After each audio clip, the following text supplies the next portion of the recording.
Bu yilgi muborak Ramazon oyi xalqimiz qalbiga yanada yaqin, ko'plab xursandchiliklar olib kelayotgan mo'tabar ayyomga aylanmoqda.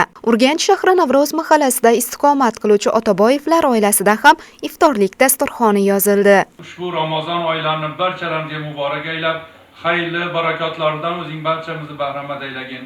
Elimiz, yurtimiz tinchlik, osoyishtaligimizni barqaror bardavom qilgin.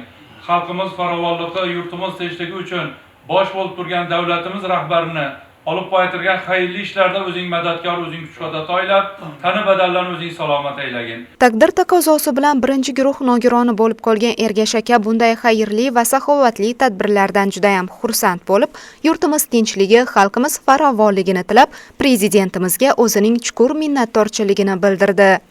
Albatta yurtning poshasi elim deb, yurtim deb yonib yashaydi.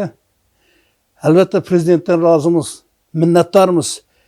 Shu prezidentimizning sovg'alarini yetkazib berib turgan mana hokimiyat vakillari, diniy idora xodimlari, shu prezidentimiz tomonidan ta'sis qilingan har bir narsani o'z vaqtida yetkazib berib turibdilar.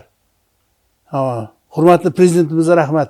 Qilayotgan iftorligimiz, ro'za Ramazon kunlarida qilinayotgan har bir tuhfalar, sovg'alar hammasi o'zlari yaqinda qabul bo'lsin. Umrlaringiz uzoq bo'lsin, sog' bo'linglar, omon bo'linglar. Rahmat hammangizga.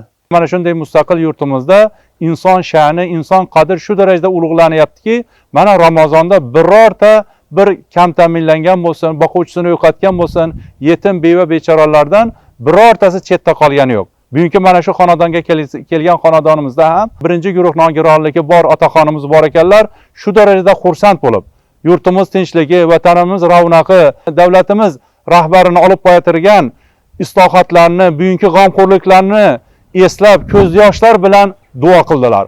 Alloh taolo shu insonlarning duosidan yurtimizni tinch, osmonimizni musaffo qilsin. Davlatimiz rahbarini umrlarini uzoq, martabalarini butun dunyoda baland aylasin. Ramazon mehr-muhabbat, ahillik va shukronalik oyi shiori ostida tashkil etilayotgan tadbirlar o'z navbatida insonlar o'rtasida muruvvat, mehr-oqibat rishtalarini yanada mustahkamlashga, jismoniy imkoniyati cheklangan, ehtiyojmand insonlarni qo'llab-quvvatlashga qaratilgan ezgu amallarni namoyon etmoqda.